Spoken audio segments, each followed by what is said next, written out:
اعوذ باللہ من الشیطان الرجیم بسم اللہ الرحمن الرحیم۔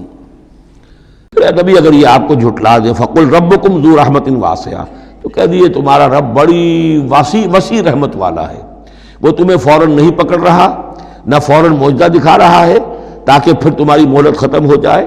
اس کی رحمت کا تقاضا یہ ہے کہ وہ تمہیں ابھی اور مہلت دے رہا ہے۔ وَلَا يُرَدُّ بَأْسُهُ عَنِ الْقَوْمِ الْمُجْرِمِينَ، لیکن یہ کہ جب اس کی پکڑ آ جائے گی، اس کی سخت آ جائے گی، تو اس کو لوٹایا نہیں جا سکے گا مجرموں کی قوم سے۔ پھر جب وہ آ جائے گی بات، إِنَّ بَطْشَ رَبِّكَ لَشَدِيدٌ، پھر وہ بڑی سخت پکڑ ہوگی اور کوئی اس کا منہ پھیرنے والا نہیں ہوگا۔ سَيَقُولُ الَّذِينَ أَشْرَكُوا لَوْ شَاءَ اللَّهُ مَا أَشْرَكْنَا وَلَا آبَاؤُنَا وَلَا حَرَّمْنَا مِنْ شَيْءٍ، ان قریب کہیں گے یہ مشرک لوگ، اگر اللہ چاہتا تو نہ ہم شرک کرتے، نہ ہمارے آباء و اجداد کرتے، نہ ہم نے ان چیزوں کو حرام ٹھہرایا ہوتا جنہیں تم کہہ رہے ہو کہ حرام نہیں ہے اور ہم نے خامخواہ حرام ٹھہرا دیا ہے۔ اللہ تو علی کل شیء قدیر ہے، وہ ہمیں روک سکتا تھا، اس کا اختیار تھا، وہ ہمیں یہ کام نہ کرنے دیتا۔ یہ کٹ حجتیاں انسان کرتا ہے۔ کذالک کذب الذین من قبلہم، اسی طرح جھٹلایا تھا ان لوگوں نے جو ان سے پہلے تھے، حتی ذاقوا باسنا، یہاں تک کہ انہوں نے ہمارے عذاب کا مزہ چکھ لیا۔ قل هل عندکم من علم فتخرجوه لنا، آپ ان سے یہ کہیے کہ کیا تمہارے پاس کوئی علم ہے، کوئی دلیل ہے، کوئی سند ہے، کسی کتاب میں لکھی ہوئی چیزیں یہ موجود ہیں جنہیں تم ہمارے سامنے پیش کر سکو؟ ان تتبعون الا الظن وان انتم الا تخرصون، تم تو صرف پیروی کر رہے ہو ظن کی اور اٹکل پچوں کی باتیں کر رہے ہو، تو اب تم سے اب کیا بات کریں؟ قل فللہ الحجۃ البالغہ، کہہ دیجئے تو اللہ کے حق میں ثابت ہو چکی ہے پوری حجت۔ اللہ تعالیٰ نے ہر طرح تم پر اتمام حجت کر دیا، تمہاری ہر بات کو رد کر دیا، معقول طریقے سے طرح سے تمہیں ہر بات سمجھا دی ہے۔ قل فللہ حجت اللہ البالغہ، یہی سے امام الہند شاہ ولی اللہ دہلوی نے اپنی جو شورۂ آفاق کتاب ہے اس کا نام یہاں سے اخذ کیا ہے، حجت اللہ البالغہ، اللہ کی مکمل حجت۔ قل فللہ الحجۃ البالغہ، اللہ کی طرف سے حجت تم پر پوری ہو چکی، قائم ہو چکی۔ فلو شاء لہداکم اجمعین، اگر وہ چاہتا تم سب کو ہدایت پر لے آتا، اس کے آنے واحد میں تمہیں سب کو ابو بکر صدیق جیسا نیک بنا دیتا، یہ اس کا اختیار تھا، لیکن اس نے رکھا ہے معاملہ اس دنیا کا امتحان کے لیے۔ خلق الموت والحیات لیبلوکم ایکم احسن عملا، تاکہ تمہیں آزمائے اور جانچے۔ قل ہلم شہداءکم الذین یشہدون ان اللہ حرم ھذا، کہیے ذرا لاؤ تو صحیح اپنے وہ گواہ جو یہ گواہی دے سکے کہ اللہ نے ان چیزوں کو حرام کیا ہے۔ کہاں ہے پاس گواہ؟ کوئی کتاب گواہ ہے، کوئی اور چیز، کوئی علمی سند ہے؟ فَإِن شَهِدُوا فَلَا تَشْهَدْ مَعَهُمْ، اے نبی پھر اگر یہ کٹ حجتی پر اتر کر کہیں کہ ہاں ہم گواہی دیتے ہیں، آپ ان کے ساتھ گواہی مت دیجئے۔ وَلَا تَتَّبِعْ أَهْوَاءَ الَّذِينَ كَذَّبُوا بِآيَاتِنَا، مت پیروی کیجئے ان لوگوں کی خواہشات کی جنہوں نے ہماری آیات کو جھٹلا دیا ہے۔ وَالَّذِينَ لَا يُؤْمِنُونَ بِالْآخِرَةِ هُمْ بِرَبِّهِمْ يَعْدِلُونَ، اور جو لوگ آخرت پر ایمان نہیں رکھتے وہی ہے کہ جو اپنے رب کے ساتھ دوسروں کو برابر کر دیتے ہیں۔ یہ پہلی آیت جو تھی سورہ مبارکہ کی، ثم الذین کفروا بربہم یعدلون، اسی پر وہ پہلی آیت ختم ہوئی تھی، اور یہاں 150ویں آیت میں پھر یہ لفظ آ گیا۔ یہ لوگ جو ہیں پھر بھی جو آخرت پر یقین نہیں رکھتے، جنہیں ڈر نہیں ہے اللہ کے حضور میں حاضری کا، وہ پھر جس کو چاہتے ہیں اللہ کے برابر کر دیتے ہیں۔ قل تعالوا اتل ما حرم ربکم علیکم، کہیے آؤ میں تمہیں بتاؤں کہ تمہارے رب نے تمہارے لیے کیا چیزیں حرام کی ہیں، کن چیزوں کو محترم ٹھہرایا ہے، کیا اس کے احکام ہیں۔ یہ اصل میں یوں سمجھیے کہ یہ خلاصہ ہے، ویسے یہی مضمون تفصیل سے آئے گا سورہ بنی اسرائیل میں، زیادہ تفصیل سے ہم وہاں گفتگو کریں گے، لیکن یہ کہ انہی کا جو سورہ بنی اسرائیل میں 2 رکوعوں میں آئی ہے بات، وہ یہاں پر 1 رکوع کے اندر اس کا خلاصہ ہے۔ لیکن معلوم ہو جاتا ہے کہ اصل دین کیا ہے۔ جیسے سورہ بقرہ میں جب میثاق لیا گیا بنی اسرائیل سے تو دین کی اصل بنیادیں آئیں، اسی طرح پھر سورہ نساء کے اندر وہ مقام آیا تھا کہ اصلی دین کیا ہے، دین کی اصل تعلیمات کیا ہیں۔ اب اس سے ذرا زیادہ وسیع پیمانے پر یہاں آ رہا ہے، اور سب سے زیادہ تفصیل سے اصل کن چیزوں کی اہمیت ہے دین میں وہ آئے گا آپ سورہ بنی اسرائیل کے 3 اور 4 رکوع میں، اسی کا یہ خلاصہ ہے۔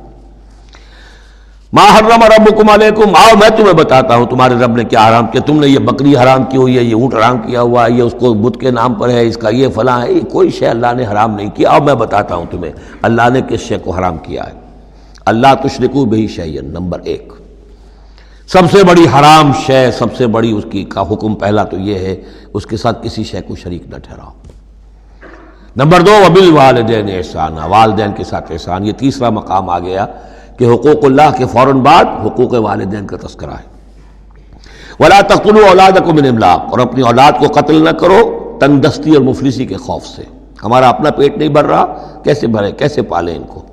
نحن نرزقکم وإیاہم، ہم تمہیں بھی رزق دیتے ہیں، انہیں بھی دیں گے۔ نمبر 4 ولا تقربوا الفواحش ما ظہر منها وما بطن، اور دیکھو بے حیائی کے کاموں کے قریب بھی مت جاؤ، خواہ وہ خفیہ ہو اور خواہ وہ اعلانیہ ہو۔ ولا تقتلوا النفس التي حرم الله الا بالحق، اور مت قتل کرو اس جان کو جسے اللہ نے محترم ٹھہرایا ہے مگر حق کے ساتھ۔ انسانی جان لی جا سکتی ہے قتل عمد کے بدلے میں قتل ہو، یا قتل مرتد ہے، یا زانی مسلمان ہو، زانی وہ شادی شدہ زانی یا زانیہ مرد یا عورت اس کا ہے، یا پھر حربی کافر قاتل جس کو کہ قتل کیا جا سکتا ہے۔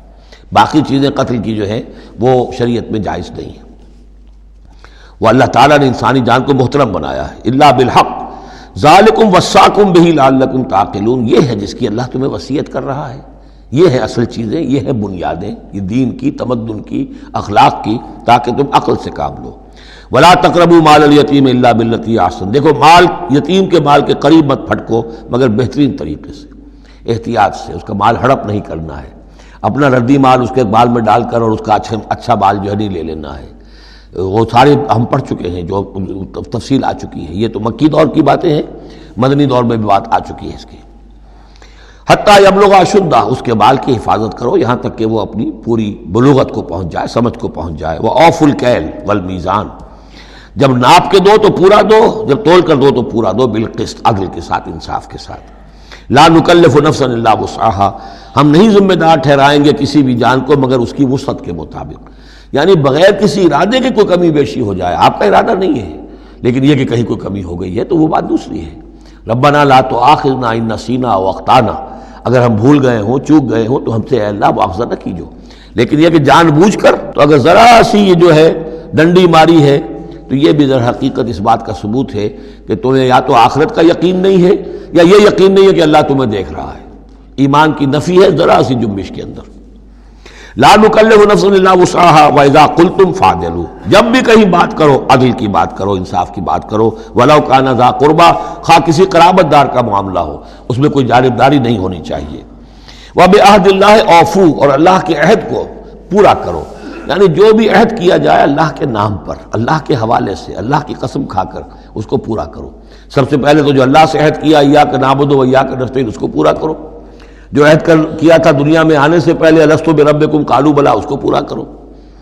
ذالکم وصاکم بہ لعلکم تذکرون، یہ ہیں وہ چیزیں جن کی اللہ تمہیں وصیت کر رہا ہے۔ یہ چیزیں ہیں کہ جو اہمیت کی حامل ہیں، یہ ہے انسانی کردار کی عظمت کی باتیں۔